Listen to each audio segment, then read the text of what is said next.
السلام علیکم ورحمۃ اللہ وبرکاتہ۔ جی ہاں دوستو، میں احتشام نظامی قاسمی۔ آج 22 جمادی الاولیٰ 1446 ہجری بمطابق 25 نومبر 2024 بروز پیر ہے۔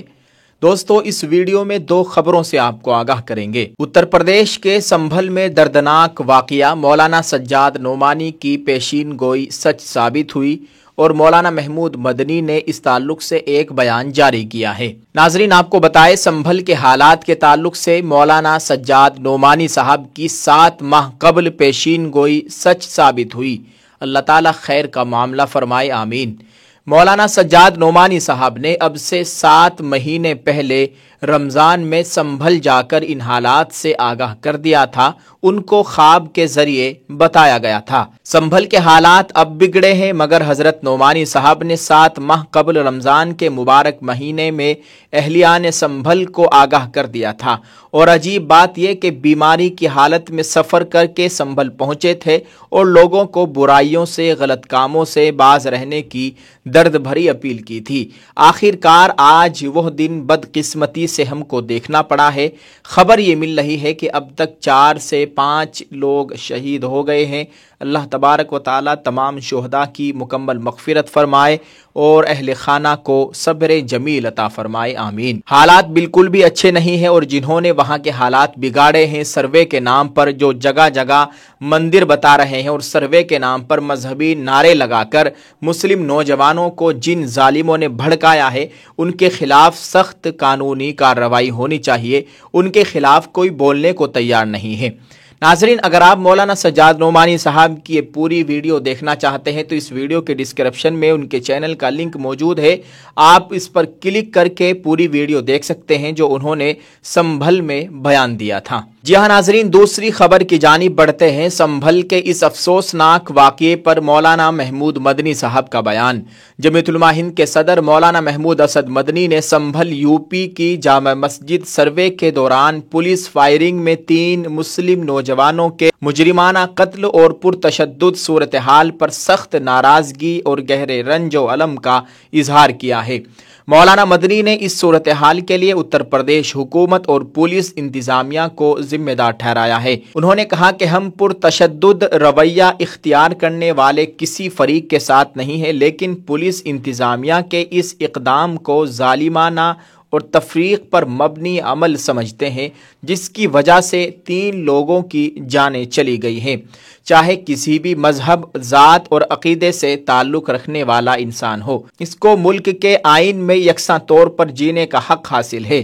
اگر کوئی حکومت تفریق پر مبنی رویہ اختیار کرتے ہوئے کسی مخصوص طبقے کی عزت اور جان و مال کو کم تر سمجھتی ہے تو وہ ملک کے آئین اور قانون کو پامال کرنے کی قصوروار ہے۔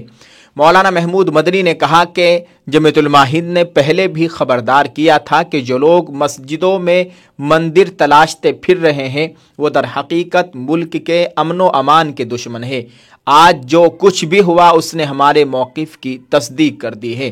مولانا مدنی نے کہا کہ سنبھل کے لوگوں نے پہلے دن سروے کے دوران عدالت کی ٹیم کے ساتھ تعاون کیا تھا اور کسی طرح کی کوئی مخالفت نہیں کی گئی تھی، لیکن آج جب سروے کیے جا رہے تھے تو اطلاعات کے مطابق سروے ٹیم کے ساتھ موجود کچھ افراد نے مذہبی جذبات کو بھڑکانے کے لیے، اکسانے کے لیے مذہبی نعرے لگائے، جس سے ماحول خراب ہوا اور پرتشدد واقعات رونما ہوئے۔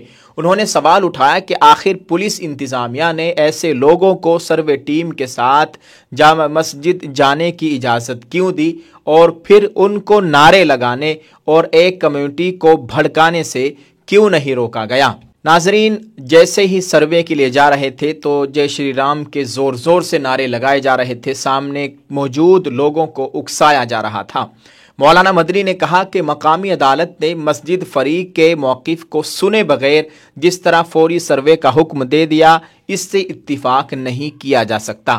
اونچی عدالتوں میں یہ حقیقت واضح ہو جائے گی کہ یہ فیصلے ملک کے قانونی نظام اور عبادت گاہوں کو لے کر مذہبی حساسیت کے خلاف ہے۔ مولانا محمود مدنی نے کہا کہ آئین کے تحت تمام مذہبی مقامات 1947 والی حیثیت کی حفاظت کی ضمانت دی گئی ہے، جو ملک کی سالمیت اور اتحاد کے لیے بہت ضروری امر ہے۔ اسے سیاسی یا نظریاتی مقاصد کے لیے بگاڑنے کے خلاف متحدہ آواز اٹھانے کی ضرورت ہے۔ ناظرین، آپ کو بتاتے چلے، مولانا مدنی نے مزید کہا کہ ہم حکام سے اپیل کرتے ہیں کہ وہ امن و امان کو ترجیح دے اور سماجی ہم آہنگی کو برقرار رکھنے کے لیے ذمہ داری کا مظاہرہ کریں۔ جمعیت علماء ہند مطالبہ کرتی ہے کہ عدالت کی نگرانی میں پورے واقعات کی غیر جانبدارانہ تحقیق کر کے قصوروار پولیس افسران کو سزا دی جائے اور جو لوگ مارے گئے ہیں ان کے اہل خانہ کو انصاف ملے۔ جمعیت علماء ہند لوگوں سے امن و امان بنائے رکھنے کی اپیل کرتی ہے اور مغموم اہل خانہ کے ساتھ تعزیت کا اظہار کرتی ہے۔ اس درمیان جمعیت علماء ہند کے جنرل سیکریٹری مولانا حکیم الدین قاسمی سنبھل کے ذمہ دار لوگوں کے رابطے میں ہے اور لگاتار امن و امان کی بحالی کے لیے کوشاں ہیں۔ جمعیت علماء ہند کی جانب سے یہ بیان جاری کیا گیا ہے۔ اللہ تعالیٰ خیر کا معاملہ فرمائے۔ سنبھل کے جو حالات تھے وہاں پر جو بھی کچھ ہوا بالکل غلط ہوا، کیسے مسلم نوجوانوں کو اکسایا گیا، یہ بھی دیکھنے والی اور سوچنے والی بات ہے اور اس کے خلاف سخت کارروائی ہونی چاہیے جن لوگوں نے ان نوجوانوں کو بھڑکانے کی کوشش کی ہے۔ آپ اس تعلق سے دوستو کیا کہنا چاہیں گے؟ کمنٹ میں ضرور لکھ کر بتائیے گا اور اس ویڈیو کو شیئر کر دیجئے۔ دعا فرمائے اللہ تعالیٰ وہاں کے مسلمانوں کی جان مال عزت آبرو کی مکمل حفاظت فرمائے، اللہ تعالیٰ مسجد کی ہر طریقے سے مکمل حفاظت فرمائے، آمین۔ آپ اس ویڈیو کے کمنٹ میں ایک دعائیہ جملہ ضرور لکھیے گا۔ جزاک اللہ۔ السلام علیکم ورحمۃ اللہ وبرکاتہ۔